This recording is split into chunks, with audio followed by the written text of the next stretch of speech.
আর একজন নগণ্য উম্মত যদি জাহান্নামের মধ্যে যায় আয় নবী কোনদিন জান্নাতুন না যাইও উম্মতুন ফেলাই আয় নবী জান্নাতুন না যাইও যতক্ষণ পর্যন্ত আর উম্মতুনের জান্নাতুন না দিবা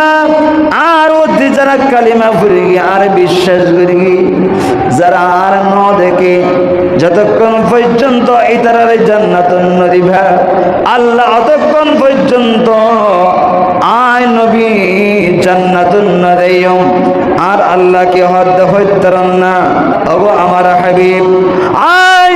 অনন্য ওয়াদা করিতি যতক্ষণ পর্যন্ত আর একজন সাধারণ আদনা উম্মত জাহান্নামের মধ্যে থাকিব জান্নাতুন না যাইব আয় যতক্ষণ পর্যন্ত হন নবীর পর্যন্ত হন নবীর উম্মত পর্যন্ত জান্নাত দান করি সুবহানাল্লাহ।